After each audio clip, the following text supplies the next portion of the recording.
Friends అందరికీ నమస్తే. నేను మీ దామోదర్ రెడ్డి. మీరు చూస్తున్నారు ఎవరి న్యూస్ ఛానల్. ఫ్రెండ్స్ ఈరోజైతే అసలు గ్రూప్స్ అభ్యర్థులు ఏ బుక్స్ చదవాలో కూడా చాలామంది అభ్యర్థులు తెలియక ఇబ్బంది పడుతూ ఉన్నారు.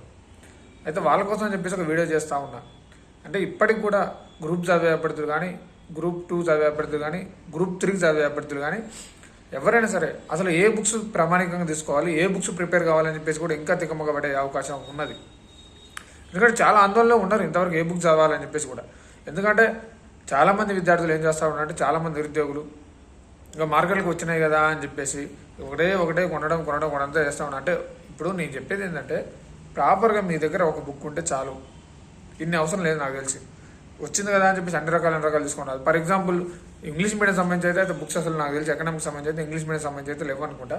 సరే అవి అంటే పక్కన పెట్టిన కానీ మిగతా సబ్జెక్ట్స్ కూడా చాలామంది కూడా ఇప్పుడు మార్కెట్లకు ఏదో సార్ తీసుకోవడం, మళ్ళీ దాని గురించి మళ్ళీ ఇది కరెక్ట్గా ఉండాలి లేదా అని చెప్పేసి మళ్ళీ అడగడం. ఎందుకు ఒక బుక్ ఫాలో కావాలి, ఒక బుక్ చదవండి. ఎందుకు ఇన్ని బుక్లు ఫాలో అవుతున్నారు? ఒక బుక్ చదవండి, ప్రామాణికంగా తీసుకోండి.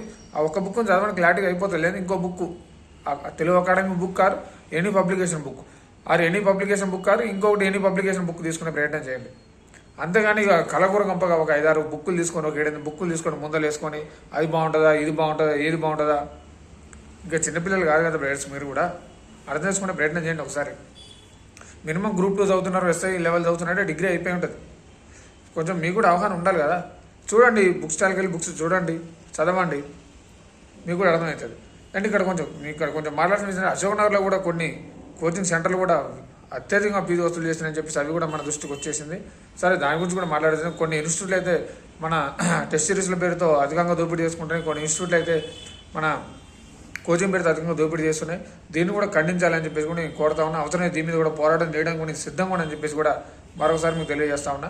అయితే ఇక్కడ మెయిన్ సమస్య ఏంటంటే, నిరుద్యోగులకి బుక్స్ కొంతమందికి కొన్ని సబ్జెక్ట్స్ బుక్స్ దొరకడం లేదు. కొంతమందికి అసలు ఏ సబ్జెక్ట్ చదవాలో కూడా అర్థం కావట్లేదు పరిస్థితి ఉన్నది కొంతమందికి. అంటే కొంతమంది అభ్యర్థులు ఏం చేస్తా ఉన్నారంటే, కొన్ని బుక్స్ తీసుకొని ఫోటోలు పంపాను, ఇల్లు ఏది బాగుంటుంది అని చెప్పేసి కూడా అడిగే ప్రయత్నం చేస్తూ ఉన్నారు. సరే, నేను వాళ్ళేం తప్పనట్లేదు. ఎందుకంటే మేబీ వాళ్ళు కొత్త వాళ్ళు కావచ్చు, న్యూ లెవెల్ చెప్పవచ్చు. ఎందుకంటే మార్కెట్లో ఇన్ని బుక్స్ ఉన్నాయి కాబట్టి ఏ బుక్స్ చదవాలో కూడా కొంతమందికి అర్థం కాదు. ఇప్పుడు 2 బుక్స్ ఉన్నాయనుకోండి, నువ్వు సచ్చినట్టు 2 తీసుకుంటావు. ఒక 20-30 బుక్కులు ఒకే సబ్జెక్ట్ సంబంధించిన వాళ్ళు ఏ బుక్ తీసుకోవాలో కూడా అర్థం కాదు కొంతమందికి. కాబట్టి అర్థం చేసుకునే ప్రయత్నం చేయండి. ఒకసారి చూడండి, బుక్ స్టాల్కి వెళ్ళి చూడండి. నాకు మ్యాక్సిమం మీకు కూడా విషయ పరిజ్ఞానం ఉంటుంది కాబట్టి ఒకసారి తెలుగు అకాడమీ బుక్ చదవండి. తెలుగు అకాడమీ బుక్ చూసిన తర్వాత కొంచెం రిలేటబుల్గా మీకు ఏ బుక్ కనిపిస్తే ఆ బుక్ తీసుకునే ప్రయత్నం చేయండి. ఫలానా బుక్కే తీసుకోండి పర్టికులర్ అని చెప్పేసి నేనేం చెప్పను. నాకు కొంచెం నచ్చితే ఈ సబ్జెక్టు బాగుందిరా దీంట్లో అని చెప్పేసి అనిపిస్తే నేను ఆ బుక్ గురించి ఆ బుక్ పేరు చెప్తా. కాబట్టి అర్థం చేసుకునే ప్రయత్నం చేయండి.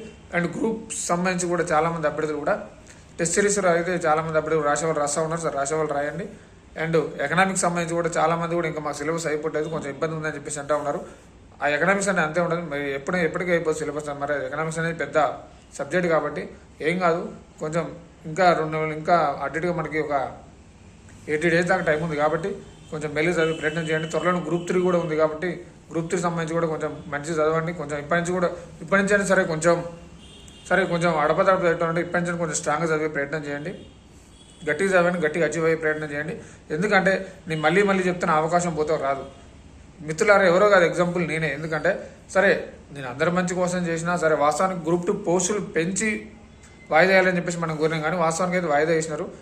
కానీ ఓన్లీ వాయిదా వేయడం వల్ల నేను ఒక 2-3 నెలలు కోల్పోయినా, నేను వృధాకు కోల్పోయినా. పోస్టులు పెంచి ఉంటే బాగుంటుంది అని చెప్పేసి అనుకుంటున్నా, కానీ ఓన్లీ వాయిదా వేసి వృధాకు కోల్పోయినా. ఎందుకంటే సమయం వెనక్కిపోతే తీసుకురాను. ఆ టైంలో సరే చాలామంది చదివేటోళ్ళు చదువుతూనే ఉన్నారు. ఆ టైంలో తిరిగినాం, చదివినారు, ఏ పని వాళ్ళు చేసినారు. కానీ ఎందుకంటే అనుబంధం చెప్తున్నా, సమయం పోతే తిరిగి రాదు. కాబట్టి దయచేసి అందరూ సమయాన్ని వినియోగించుకోండి. ఎవరెవరో ఏదో ఒకటి సిరీస్లు ఎన్ని పెడితే పిచ్చి అన్నీ తీసుకునే ప్రయత్నం చేయకండి. ఒక ప్రామాణికంగా తీసుకోండి. మీరు చూసుకోండి, మీరు తెలుసుకోండి, మీ ఫ్రెండ్స్ని అడిగి తెలుసుకునే ప్రయత్నం చేయండి ఒకసారి. అంతేగాని ఎవడు పడితే వాడు ఏ పడితే ఎంత ఏదేదో ప్రతి ఒక్కరు ఎట్లయిపోయారంటే, ప్రతి ఒక్కరు ఒక టీచర్ అయిపోయినా, ప్రతి ఒక్క కోచింగ్ సెంటర్ లాగా అయిపోయినారు ప్రతి ఒక్కరు కూడా. ఇది ఒక మాఫియా లాగా అయిపోయింది గ్రూప్ 2 పేరు మీద అంతా. కాబట్టి అర్థం చేసుకునే ప్రయత్నం చేయండి. బుక్స్ అయితే మంచి చదువుకోండి. నేను చాలామంది ఇంగ్లీష్ మీడియం అభ్యర్థులు కూడా మాకు బుక్స్ కొన్ని లేవు అని చెప్పేసి వాళ్ళు కూడా అడుగుతూ ఉన్నారు. సరే, వాళ్ళ గురించి కూడా కొంచెం చెప్పే ప్రయత్నం చేద్దాం. వాళ్ళకి ఏ బుక్స్ బాగుంటాయని చెప్పేసి అది కూడా చెప్పే ప్రయత్నం చేద్దాం. ఇంగ్లీష్ మీడియం పిల్లలకి ఇంగ్లీష్ మీడియం వాళ్ళు కూడా మాకు చదవడానికి బుక్స్ దొరకలేదు ప్రాపర్గా. ఏది బాగుంటుందని చెప్పేసి అడుగుతా ఉన్నారు. సో అది కూడా చెప్పే ప్రయత్నం చేద్దాం. అండ్ ఇక్కడ మెయిన్ ఏంటంటే మనం చదివే విధానం, చదివేవే కరెక్ట్గా ఉండాలండి. ఇక్కడ సరే బుక్స్ తీసుకున్నాం, 10 బుక్స్ తీసుకున్నాం, ముందర వేసుకున్నాం, ఏమవుతుంది? కొంతమంది ఉంటారు ఏ బుక్ మార్కెట్లో ఏ బుక్ వచ్చినా సరే కొంటాడు, అది మళ్ళీ ఇస్త్రీ కొడితే అది ఏ మూల పడుతుందో మళ్ళీ తెల్లారి ఎగ్జామ్స్ ముందు ఒక నెల రోజులు నన్ను మొత్తం తీసి దులిపి అన్ని ముందర వేసుకుంటాడు, 20 బుక్కులు ముందర వేసుకుంటాడు. ఇక కాబట్టి అనవసర ఖర్చు వద్దు, వృధా ఖర్చు వద్దు. మీకు అవసరం ఉందనుకుంటే తీసుకోండి, అవసరమైతేనే చదవండి. మీరు దేని చదువుతారో కూడా ఒకసారి క్లారిటీ చూసుకోండి. నేను మళ్ళీ చెప్తున్నా, చాలామంది అసలు గ్రూప్ 2 సంబంధించి సిలబస్ ఒకసారి చూడండి ఫస్ట్. మీరు ప్లీజ్ దయచేసి ఈ పని చేయండి అందరూ. ఒకసారి గ్రూప్ 2 సిలబస్ పక్కన పెట్టుకొని, సబ్జెక్ట్స్ పక్కన పెట్టుకొని ఆ విధంగా ప్రిపేర్ కండి. అప్పుడు మీకు కరెక్ట్ వేలో ఉంటుంది. సిలబస్ పక్కన పెట్టుకోండి, మీ సబ్జెక్ట్స్ పక్కన పెట్టుకోండి, అయిపోయిన సబ్జెక్ట్స్ మొత్తం అక్కడ టిక్ పెట్టుకుంటారు రండి. గ్రూప్ 2 సిలబస్ ఇప్పుడు మన గ్రూప్ 2 4 పేపర్లు కదా, సిలబస్ దగ్గర టిక్స్ పెట్టుకుంటారు రండి. ఏ సబ్జెక్ట్ అయిపోయింది, సోషియాలజీ మూవ్మెంట్ అయిపోతుంది, మూవ్మెంట్, ఎకనామిక్స్ అయితే ఎకనామిక్స్, ఇండియన్ హిస్టరీ అయితే ఇండియన్ హిస్టరీ, పాలిటీ అయితే పాలిటీ, ఏదైతే అది కరెంట్ అఫైర్స్ అయితే కరెంట్ అఫైర్స్. అండ్ అలాగే main polity and current affairs అయితే కొంచెం గట్టి చూసుకునే ప్రయత్నం చేయండి. అలాగే ఎకనామిక్స్ అనేది ఇక సపరేట్ పేపర్ మనం ప్రతిసారి చెప్తా ఉన్నాం కాబట్టి మూవ్మెంట్ కూడా మూవ్మెంటే, కానీ కరెంటు పేపర్ మాత్రం డైలీ చదివే ప్రయత్నం చేయండి. ఎందుకంటే అందులోని కరెంట్, పాలిటీ, ఎకనామిక్ కూడా కవర్ అవుతా ఉన్నది.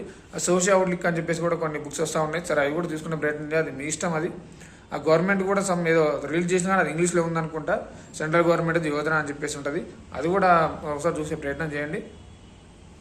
అండ్ అలాగే ఇంకోటి ఏంటంటే మీరు చదవడం ఓకే కొంచెం ఇంట్రెస్ట్ చదువుదని చెప్పి మామూలు ఏం కదా, కొంచెం ఇంట్రెస్ట్ చదివే ప్రయత్నం చేయండి చదవడం కూడా. ఎందుకంటే కొంతమంది సరే బుక్ ముందర ఉంటుంది, మంచిగా ఒక 2000 పెట్టి ఏసీ స్టడీలు తీసుకుంటాడు, బుక్ ముందంటారు, మైండ్ మాత్రం ఎన్నో ఉంటుంది, ఏ సినిమాలు కానో ఎన్నో ఉంటుంది. కాబట్టి కొంచెం కాన్సన్ట్రేషన్ చదవండి. ఒకసారి తల్లిదండ్రుల బాధను అర్థం చేసుకుని చదవండి మిత్రులారు. ఎందుకంటే నాకు ఇప్పుడు అర్థమవుతుంది ఆ బాధ ఏందని చెప్పేసి. ఎన్ని రోజులు నాకు ఏం అర్థం కాలేదు, తిరుగుతున్నాయి, ఇప్పుడు అర్థమవుతా ఉంది. ఒకసారి తల్లిదండ్రుల బాధ కూడా అర్థం చేసుకోండి. వాళ్ళు మిమ్మల్ని కష్టపడి పెంచి అప్పు చేసి ఇక్కడ పంపిస్తూ ఉన్నారు కాబట్టి కొంచెం వాళ్ళ బాధ కూడా అర్థం చేసుకొని చదువుకునే ప్రయత్నం చేయండి. అండ్ అలాగే ఇంకా ఏమన్నా ఉంటే కొంచెం 80 days కూడా కొంచెం సీరియస్గా ఉండే ప్రయత్నం చేయండి. చదవండి సరే, ఇప్పుడు యుద్ధం చేయడం మనం, పోరాడడం మన వంతు, ఫలితం వాటెవర్. జాబ్ వస్తేనేమో సంతోషం, రాకుంటే నాలెడ్జ్ వస్తుంది. తర్వాత కోచింగ్ సెంటర్ లాంటి పెట్టుకొని ఇంకో 10 మంది నువ్వే ఉపయోగపడవు. జాబ్ వచ్చిన వారికంటే కూడా ఎక్కువ సంపాదిస్తావు. నెక్స్ట్ నోటిఫికేషన్ ఒకవేళ నీకు ఇప్పుడు ప్రజెంట్ ఏజ్ అయిపోతుంది రా, నీ గ్రూప్ 2 ఎగ్జామ్ రాలే, నా మ్యాక్సిమం నీకు 30 to 33 years అంటే మ్యాక్సిమం నువ్వు ఒక 10 years 8 years నుంచి ప్రిపేర్ అవుతుంటావు.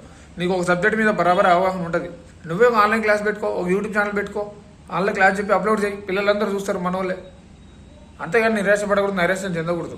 కాబట్టి అర్థం చేసుకునే ప్రయత్నం చేయండి. బుక్స్ మాత్రం కరెక్ట్గా చదవండి, కరెక్ట్గా తీసుకునే ప్రయత్నం చేయండి. ఒక 2 బుక్స్ ప్రామాణికంగా ఉంటే సరిపోతుంది.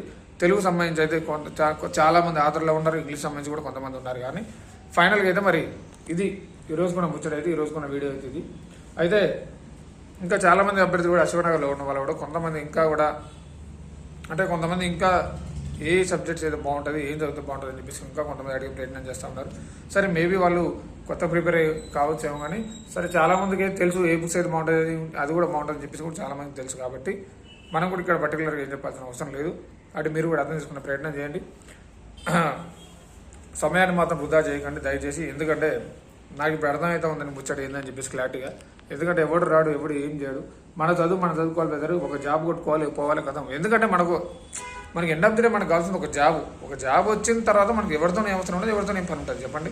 మన జాబ్ ఏదో మనం చూసుకుంటాం, ఇక మనకు జాబ్ ఉంది, ఇక వేరే వాళ్ళతో ఏం పని ఉంటుంది, మన పని మనం చూసుకుంటాం కదా. కాబట్టి అర్థం చేసుకునే ప్రయత్నం చేయండి.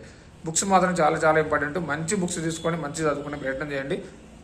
సిలబస్ పక్కన పెట్టుకొని ఏ సబ్జెక్ట్ చదువుతున్నాం, ఏ సిలబస్ చదువుతున్నాం, ఏ పాయింట్ ఆఫ్ వ్యూ చదువుతున్నాం, ఏ విధంగా మనం ముందుకు వెళ్తున్నాం, టెస్ట్ సిరీస్ కూడా కొంచెం రాసే ప్రయత్నం చేయండి. ఎందుకంటే రాస్తే మీకు కూడా అర్థమవుతుంది మనం ఎక్కడున్నాం, ఏ సబ్జెక్టు. మ్యాక్సిమం సబ్జెక్ట్ అయిపోయిన వాళ్ళు టెస్ట్ సిరీస్ రాయండి. సబ్జెక్ట్ కావిన వాళ్ళు కూడా రాసినా పర్లేదు, కానీ టెస్ట్ సిరీస్ రాసి ఏంటంటే మనం ఏ సబ్జెక్ట్లో స్ట్రాంగ్ ఉన్నా, ఏ సబ్జెక్ట్ కొంచెం వీక్ ఉన్నా, మనం ఎక్కడున్నాం అని చెప్పేసి మనకు కూడా అర్థమవుతుంది. కాబట్టి అర్థం తీసుకునే ప్రయత్నం చేయండి. ఇది ఈరోజుకున్న వీడియో అయితే. మళ్ళీ ఏమన్నా అప్డేట్స్ ఉంటే మీకు అందిస్తాను వీడియో ద్వారా.